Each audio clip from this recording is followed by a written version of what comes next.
Welcome to the river fishing Murshidabad. দেখুন এত সহজ, আশা করি কেউ দেখাবে না মনে হয়। এই দেখুন এইটা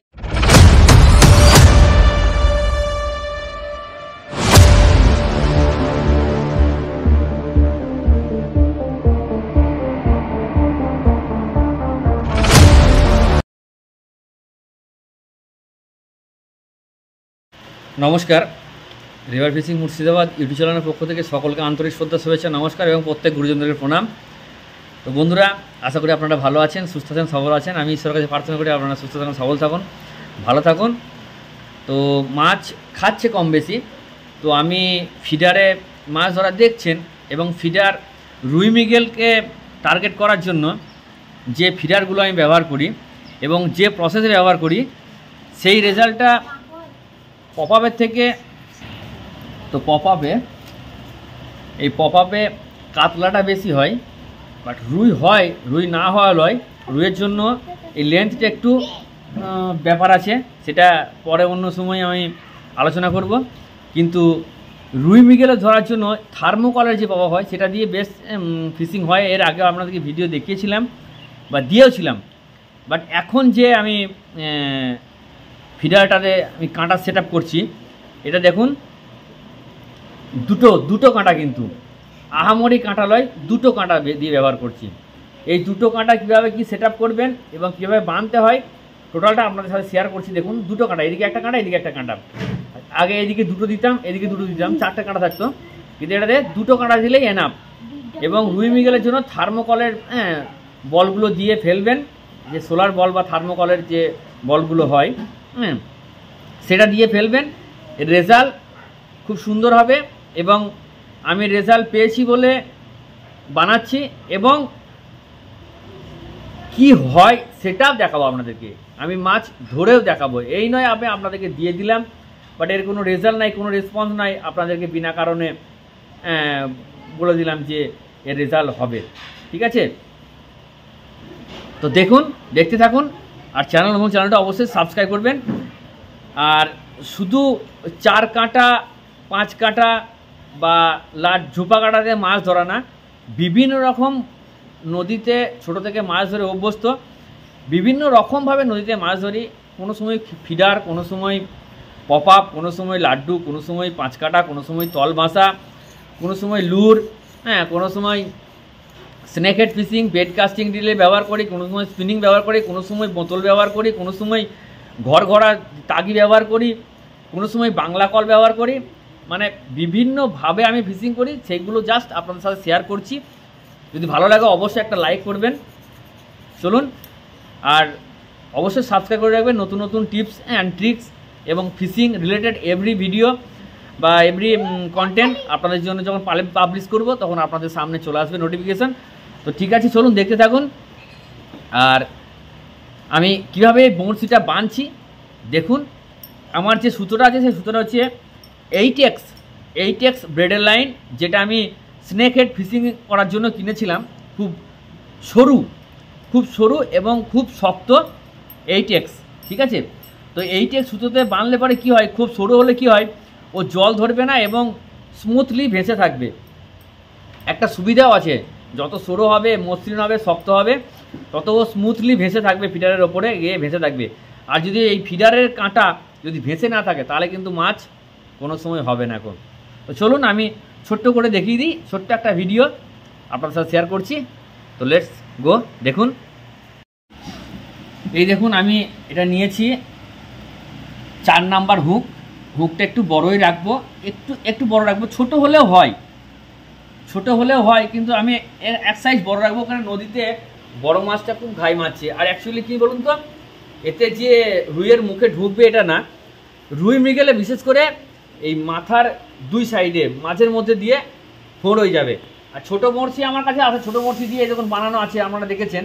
বাট বড় বড়শি দিয়ে কেন বানাচ্ছি, আমি দেখলাম কয়েকটা বড় মাছ ঘাই মেরেছে। তারা যদি ওই ছোটো বড়শির মধ্যে হুক আপ ঠিকঠাক নাও হতে পারে, কিন্তু বড় বড়শি তাহলে ছোটো মাছও বিনবে, প্লাস বড় মাছ লাগলে পরে তাকে তুলতে পারবো সমানভাবে। তো দেখুন আমি কীভাবে বাঁধছি। এটা কিন্তু রুই মৃগেলকে টার্গেট করে বাঁধছি। দেখুন, এই দেখুন 8X ব্রেডের লাইন। ঠিক আছে, বিভিন্ন কোম্পানির আছে, আপনারা নিতে পারেন। আমি দেখুন কাছ থেকে দেখাবো এটাকে, দেখাও। এই দেখুন এই ফুটো দিয়ে আমি এই দিক দিয়ে ঢুকাচ্ছি, এই দিক দিয়ে নয়, এই দিক দিয়ে ঢুকিয়ে নিলাম এবং বড়শিটা খুব ইজি বাঁধা হয়। এই দেখুন এই দিক দিয়ে ঢুকিয়ে নিলাম, এই দেখুন এই ধরে নিলাম, সুতোটাকে টেনে নিলাম, টেনে নিয়ে এই দেখুন এইদিকে এই দিলাম, ব্যাস এই যে ধরে নিলাম। এবার এইটাকে এই যে এই সুতোটাকে আমি টেনে ইচ্ছা মতো বড় করতে পারি। পাক মারবে কিন্তু এইটা কিন্তু পাক মারবে। দেখুন এত সহজ, আশা করি কেউ দেখাবে না মনে হয়। এই দেখুন এইটাকে এখানে ধরে নিলাম, দিয়ে সমান করে নিয়ে এইটাকে কন্টিনিউ পাক মারবে। দেখুন এই দেখুন এই এই এই এই এই হলো। এবার ঘুরে যাচ্ছে, দেখুন এই দেখুন ঘুরে গেল, হাতটা ঘুরে গেল। 1 2 3 4 5 6 7 8, আমি 9 পাক দিলাম। ঠিক আছে, 9 পাক দিয়ে আবার এটাকে আমি ধরে নিলাম, এই ধরে নিলাম, এই যে এইটাকে টান মেরে দেবো, সুতো চলে এলো। এই সুতোটা এই যে এইটা, এই দেখুন। এবার দেখুন বড়শিটা কেমন বাঁধা হলো, দেখুন এই দেখুন, দেখেছেন কত সুন্দর বড়শিটা বাঁধা হয়েছে। এইভাবে লাইলনে ব্রেডেডে আপনারা যাতে খুশি বাঁধবেন, এইভাবে বাঁধবেন। আর এটা সব থেকে বেস্ট নট, সব থেকে শক্তপোক্ত মজবুত গিট এটা। আমি অনেক রকম গিট দিই, বাট এর মতো কিন্তু দাঁত দিয়ে একটু টেনে দিলাম কিন্তু সাবধানে। এবার আমি বংশীটাকে টান দেওয়ার জন্য এই দেখুন এই শিকের মধ্যে লাগালাম, একটু হালকা করে টান দিয়ে দেবো, ব্যাস এই যে বংশীটা বসে গেল, হয়ে গেল আমার বংশীটা বাঁধা। এবার কেটে দিচ্ছি আমি, এবার এই মাথাটা কেটে দেবো।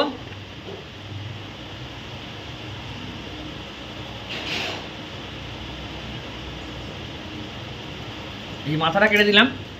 এই রুই মৃগেলের জন্য কিন্তু লেন্থটা কিন্তু বড় হবে না, লেন্থটা কিন্তু ঠিক এতটা হবে, এতটা লেন্থ হবে, কিন্তু এর বেশি কিন্তু বড় দেওয়া যাবে না। এখন সম্ভবত 4 আঙুল 5 আঙুল 5 আঙুল হবে, আমার হাতের আঙুলে 5 আঙুল হবে। স্কেল নাই তাহলে ইঞ্চি দিয়ে দেখাতাম। এইখানে আমার ফাঁসটা হবে, বেশি বড় দিলে কিন্তু সমস্যা হবে, এইটুকু থাকবে কিন্তু। এবার দেখুন আমি এটা করে নিচ্ছি, আমি একটা গিট মেরে দিচ্ছি। এই গিটটা কিন্তু এই লাইনটা কিন্তু খুব স্লিপ লাইন, তো গিটটা কিন্তু 1 পাক মারলে হবে না। দেখুন ক পাক মারছি আমি, দেখলেন একবার এই ধরলাম, একবার এই একবার ভরলাম, 2 বার ভরলাম, 3 বার ভরবেন, 2 বার ভরলাম, 2 বার, আর একবার ভরতে হবে আমাকে। এই দেখুন একটু বড় করে নিলাম, আর একবার আমি ভরবো। 3 বার দিলে কি হয়, এর গিটটা খুব শক্তপোক্ত হয় এবং মজবুত হয়। এই দেখুন 3 বার ভরে নিলাম। এবার এটাকে জমিয়ে দেবো কীভাবে, এটা ছোট, জমানো যাবে না হাতে করে ধরে। এই হাতে করে জমাতে গেলে আর না জমালে মাছ খেলে তখন ফুলে যেতে পারে। এখানে এই দেখুন এটা ধরে একবার টান মেরে দিলাম, আর এটা ধরে একবার টান মেরে দিলাম। এই যে দেখুন এই যে আমার গিটটা হয়ে গেল সুন্দর, দেখেছেন গিটটা। এবার এই মাথাটা আমি কেটে দেবো। ঠিক এইভাবে আপনারা বানিয়ে ব্যবহার করুন, হয়তো বংশী খরচাও কম হবে। যেখানে 4টে বংশী লাগতো সেখানে 1টা বংশী 2টো বংশীতে হবে। এই যে হলো। এবার এটা কি করব, আমি ফিডারের সাথে সেট আপ করবো। এবার কীভাবে ফিডারের সাথে সেট আপ করছি সেটাও আপনাদেরকে দেখাচ্ছি। দেখুন আমি এই পপআপটা খুলে নিলাম, এই যে এইভাবে ফিডারের সঙ্গে আমি সেট আপ করে দেবো। দেখুন, আর এই ফিডার সবার নিজে হাতে বানানো, সেই ভিডিও দেওয়া আছে। এবার এর লেন্থ কী হবে, এইটা থেকে একটা 1 আঙুল ছোট থাকবে, এটা 1 আঙুল বড় থাকবে। দেখছেন এই সাইজের এইটা আছে, হ্যাঁ এটা একটু বড়, এটা একটু ছোট, মানে এই হচ্ছে আমার সেট আপ। এবার এটাতে আমি লাগিয়ে দেবো, এইটা আমি বেঁধে নেবো, বেঁধে নিয়ে এইভাবে লাগিয়ে দেবো। তো এই ছিল আজকের আয়োজন। রুই মৃগেলের জন্য স্পেশাল, এটা কিন্তু রুই মৃগেলের জন্য স্পেশাল। রুই মৃগেল কালবাউস এদের জন্য স্পেশাল। তাই বলে এই নয় যে কাতলা খাবে না, বড় হুঁক আছে, কাতলা এলেও কিন্তু কাতলা তো মাস্ট হয়ে যাবে। কাতলা মানে পপাবে বেটার রেজাল্ট হয় কম বেশি, আপনারা জানেন। তো চলুন দেখা হচ্ছে পরের ভিডিওতে। তো প্রত্যেক বন্ধুদেরকে আন্তরিক শ্রদ্ধা, শুভেচ্ছা, নমস্কার এবং প্রত্যেক গুরুজনদেরকে প্রণাম জানিয়ে আবার আমি বিদায় নিচ্ছি। সবাই সুস্থ থাকবেন, ভালো থাকবেন। আর যদি ইউটিউব থেকে দেখেন রিভার ফিশিং মুর্শিদাবাদ সাবস্ক্রাইব করবেন, আর ফেসবুক পেজ থেকে দেখলে পরে রিভার ফিশিং মুর্শিদাবাদ ফেসবুক পেজেও সেম টিপস অ্যান্ড ট্রিক্স আমি শেয়ার করি, ওটা ফলো করে নেবেন। টাটা।